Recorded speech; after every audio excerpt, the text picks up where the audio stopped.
नमस्कार, आप देख रहे हैं इंडिया टीवी। आपके साथ मैं हूं मीनाक्षी जोशी। वक्त हो गया है सुबह 10 का। आप देख रहे हैं दमदार 10 और सबसे पहले बात होगी इस वक्त की सबसे बड़ी खबर की। दिल्ली की मुख्यमंत्री रेखा गुप्ता पर अटैक हुआ है। रेखा गुप्ता पर जन सुनवाई के दौरान यह हमला हुआ है। बताया जा रहा है कि रेखा गुप्ता जब अपने घर पर जन सुनवाई कर रही थी तो इसी दौरान उनके ऊपर हमला किया गया। हमलावर कागज देने के बहाने उनके पास आया और उन पर अटैक कर दिया। दिल्ली पुलिस सूत्रों के मुताबिक मुख्यमंत्री रेखा गुप्ता को जन सुनवाई में मौजूद एक शख्स ने थप्पड़ मारा है, बाल पकड़कर खींचने की कोशिश की है। इस धक्का मुक्की में रेखा गुप्ता का सिर किसी कोने से जा टकराया और उन्हें मामूली चोट भी आई है। अभी तक की जांच में यह पता चला है कि रेखा गुप्ता पर अटैक करने वाले शख्स की उम्र 35 साल है। फिलहाल आरोपी को हिरासत में ले लिया गया है। सिविल लाइन्स थाने में पूछताछ चल रही है। इस वक्त की बड़ी खबर एक बार फिर आपको बता दें, दिल्ली की मुख्यमंत्री रेखा गुप्ता के साथ एक शख्स ने मारपीट की कोशिश की। सीएम रेखा गुप्ता पर अटैक हुआ है। अब इसके पीछे साजिश किसकी है, ये एक बड़ा सवाल है। जानकारी के मुताबिक जब जन सुनवाई चल रही थी उसी दौरान 35 साल का एक शख्स सीएम रेखा गुप्ता को कागज पकड़ाने यानी कि अपना शिकायत पत्र जो है सौंपने के लिए आगे बढ़ा। इस दौरान उन्होंने थप्पड़ मारा, बाल खींचने की कोशिश हुई और धक्का मुक्की में किसी कोने से जाकर रेखा गुप्ता का सिर टकराया और मुख्यमंत्री के सिर पर मामूली चोट आई है। अब रेखा गुप्ता का दुश्मन कौन है, मुख्यमंत्री पर अटैक करने के पीछे कारण क्या था, सीएम पर अटैक करने वाला गिरफ्तार कर लिया गया है और आगे की कार्रवाई भी की जा रही है। अब इस हमले के पीछे कौन है, साजिश है या ये व्यक्ति खुद ही किसी बात को लेकर आक्रोशित था या नाराज था, इन सारे पहलुओं पर अभी छानबीन की जा रही है। इस बीच रेखा गुप्ता पर हमले से जुड़ी हुई एक और बड़ी खबर आ रही है। इस समय आरोपी दिल्ली पुलिस की हिरासत में है। दिल्ली पुलिस उससे पूछताछ कर रही है। मुख्यमंत्री रेखा गुप्ता पर हमला करने वाला शख्स सिविल लाइन्स थाने में इस वक्त मौजूद है। वहां पर पुलिस उससे पूछताछ कर रही है। इस पूरी घटना के बाद हर कोई ये जानना चाहता है कि आखिर हमलावर सीएम रेखा गुप्ता तक पहुंचा कैसे, आरोपी कौन है, क्या वो अकेला ही ये हरकत करने वाला शख्स है या किसी साजिश के तहत, या फिर उसे किसी ने पट्टी पढ़ा रखी थी इसलिए उसने ऐसा किया। मुख्यमंत्री की जन सुनवाई में घुसने से पहले उसका बैकग्राउंड चेक क्यों नहीं किया गया, दिल्ली पुलिस क्या कर रही थी। पुलिस को लेकर भी यह सवाल है कि सुरक्षा में इतनी बड़ी चूक कैसे हो गई।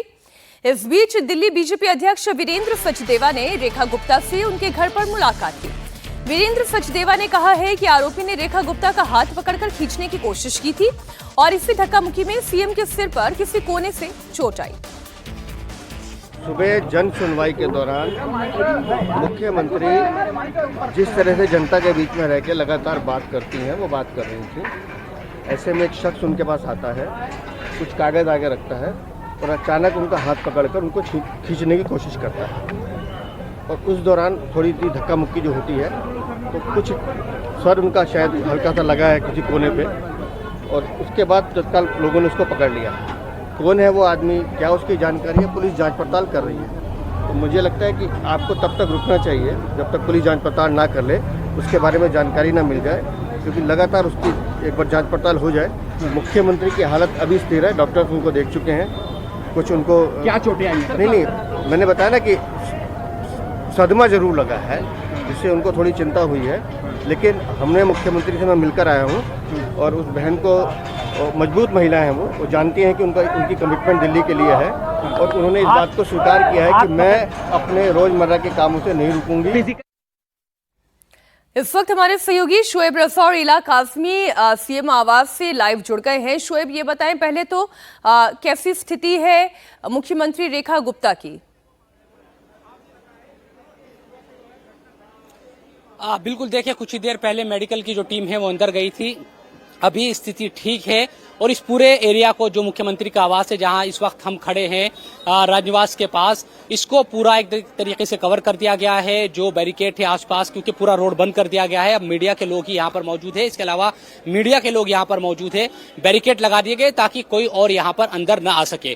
कुछ देर पहले ही हमारी जो आई विटनेस है, अंदर कुछ महिलाएं थी, उनसे बात हुई। उनकी तरफ से जानकारी दी गई कि 1-to-1 जिस तरह से जनसुनवाई होती है उसी तरह से जनसुनवाई हो रही थी और किसी को अंदाजा नहीं था। अचानक से उस शख्स ने वो आगे बढ़ता है और सीएम पर अटैक करता है, लेकिन फौरन ही पुलिस उसको पकड़ लेती है क्योंकि बाल पकड़ने की कोशिश की, इस तरह से सीएम साहिबा के साथ बदसलूकी की गई। लेकिन जैसे ही पुलिस ने उसको पकड़ा फौरन उसकी फिर पिटाई हुई, पुलिस ने उसको गिरफ्तार कर लिया।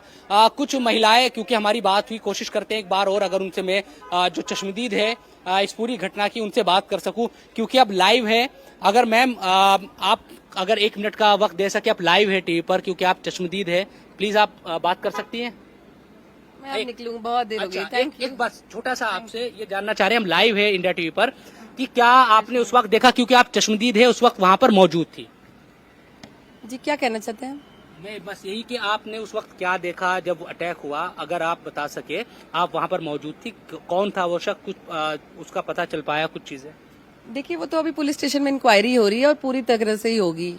सीएम कोई मजाक नहीं होता, और रेखा दीदी जैसी तो इतने प्यार से, इतना परिवार की तरह सबको लेके संजो के चलने वाली लेडी हैं, तो उनके साथ ऐसा गलत होना ये तो निंदनीय है। क्या मतलब अचानक से वो आया और बातचीत की? जी जी, क्या किया उसने? अचानक से ही बातचीत की और आराम से जैसे सब बात कर रहे थे वैसे ही आया है और फिर आगे बढ़ गया। हाँ जी, आगे बढ़ा, जो कि गलत था। ये एक सच में चिंता का विषय था कि कौन है वो, और लेकिन हमारी सीएम की सिक्योरिटी बहुत अच्छी थी और पुलिस प्रशासन बहुत अच्छा था। इमीडिएटली उसे पुलिस स्टेशन ले गए, फौरन उसकी पुलिस ने उसको पकड़ लिया। हाँ बिल्कुल, वो अंदर से बाहर लाते ही खूब पिटाई हुई है और पिटाई करते करते उसको गाड़ी में बिठा के ले गए। उस वक्त कितने लोग रहे होंगे, एक अंदाजा अगर आप बता सके? हॉस्पिटल से भी डॉक्टर भी आए, सब लोग एकदम आए। तो ये एक निंदनीय है कि आप जनता में ऐसा कर रहे हैं। मैम, ये कितने लोग रहे होंगे अंदर? 10, 20, 50 लोग तकरीबन? जब इतनी तो भीड़ और हमेशा ही रहती है। अच्छा। तो इसीलिए तो क्योंकि सब अपना एडमिनिस्ट्रेशन इतना अच्छा है, इनका इतना स्ट्रांग है कि सारे काम बाकी लोग ही कर लेते हैं। किसी को पर्सनली मिलना तो ही होता, नहीं तो जनता सुनवाई में बहुत एक्सीलेंट हर चीज है। आप भी हैरान हैं कि मुख्यमंत्री दिल्ली की और इस तरह से घटना हो जाना? भाई आप, ये तो अपने में चिंता का विषय है, और लेकिन इसमें अगर तारीफ की जाए तो सीएम की प्रशासन की जाएगी और पुलिस और सेल्फ डिफेंस जो इनके थे। ठीक शोएब, इतना समझ में आ रहा है कि किसी ने एक्सपेक्ट नहीं किया था, अचानक से ये अटैक हो गया। इला भी हमारे साथ जुड़ी हुई है। इला, बड़ी हैरानी की बात है, मुख्यमंत्री का आवास है, सिक्योरिटी बहुत टाइट है, ऐसे ही कोई व्यक्ति अंदर जा भी नहीं सकता जब तक कि पूरी स्क्रीनिंग ना हो जाए। और जन सुनवाई भी ऐसा नहीं है कि कोई पहली बार हो रही है, लगातार जब से रेखा गुप्ता मुख्यमंत्री बनी है तब से जन सुनवाई भी कर रही हैं। ये चूक कैसे हो गई, कहां हो गई ये चूक, क्या इस पर कुछ समझ में आ पाया है?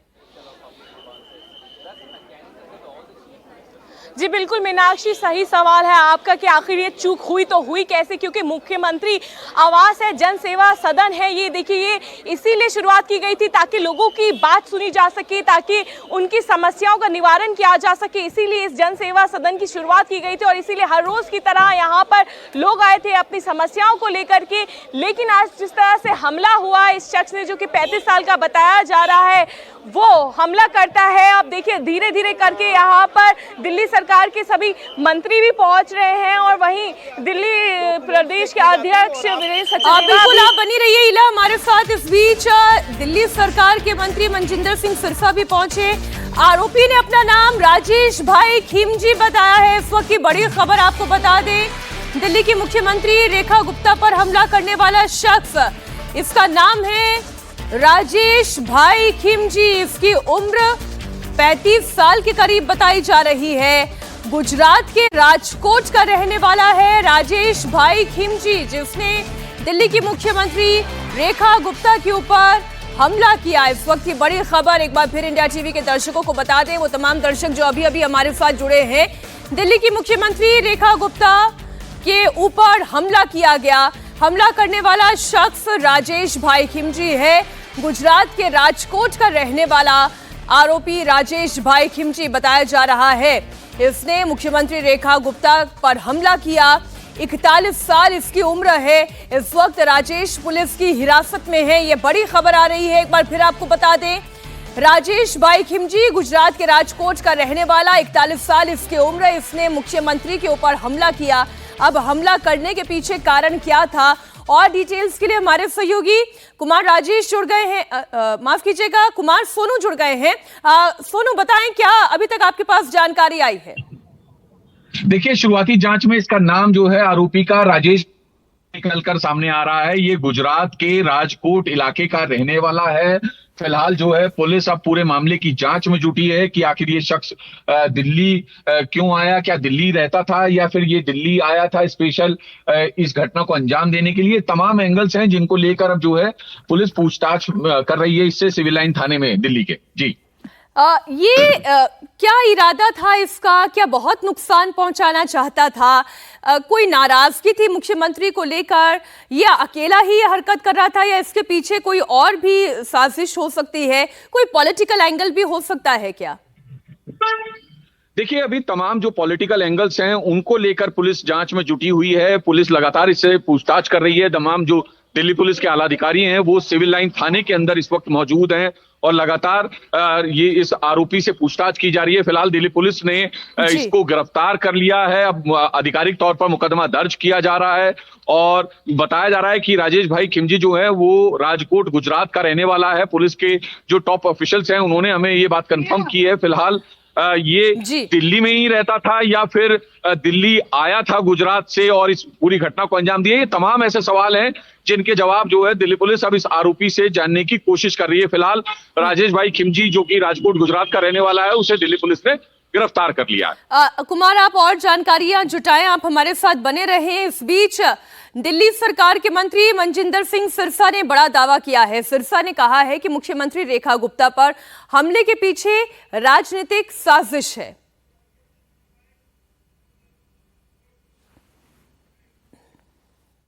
माननीय मुख्यमंत्री जी के ऊपर जन सुनवाई के दौरान जो हमला किया गया, मैं इसकी कड़े शब्दों में निंदा करता हूं। माननीय मुख्यमंत्री जी दिल्ली की रात दिन चिंता करती हैं और यही विरोधियों की साजिशें हैं।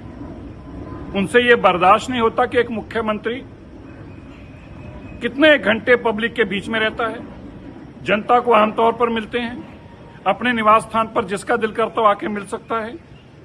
यही कारण है कि इसके पीछे कोई राजनीतिक साजिश की बू आ रही है। जल्द ही दिल्ली पुलिस इसकी इन्वेस्टिगेशन कर रही है, सारे तथ्य सामने आएंगे। सीएम आवास पर बीजेपी नेताओं के पहुंचने का सिलसिला भी शुरू हो गया है। दिल्ली सरकार के मंत्री सीएम आवास पर एक एक करके पहुंच रहे हैं। तस्वीरें भी हम आपको दिखाएंगे। वाकई में सब शॉक्ड हैं, हैरान हैं। राजनीतिक साजिश की आशंका भी जताई जा रही है, जैसा भी आपने मनजिंदर सिंह सिरसा को सुना। दिल्ली सरकार के मंत्री इस वक्त सीएम आवास पर पहुंच रहे हैं। हालांकि अभी थोड़ी देर पहले दिल्ली बीजेपी अध्यक्ष वीरेंद्र सचदेवा को आपने सुना, उन्होंने बताया कि इस वक्त मुख्यमंत्री बिल्कुल ठीक है। हाँ, एक शॉक जरूर लगा उन्हें, एक सदमा जरूर लगा, लेकिन अपने आगे के आज दिन भर के कामकाज को वो जरूर निपटाएंगी। ये बात भी वीरेंद्र सचदेवा की ओर से की गई। सीएम रेखा गुप्ता पर कांग्रेस का भी रिएक्शन आ गया है। हमले को लेकर सियासत तो होनी ही थी। दिल्ली के सीएम पर हमला दुखद है, ऐसा कहा गया। सवाल यह है कि आखिर हमलावर कौन है, वो रेखा गुप्ता के नजदीक कैसे पहुंचा। इस बीच रेखा गुप्ता को लेकर कांग्रेस का जो रिएक्शन आया है वो भी आपको बता रहे हैं। दिल्ली कांग्रेस अध्यक्ष ने कहा है कि इस घटना ने दिल्ली में महिला सुरक्षा की पोल खोल दी है।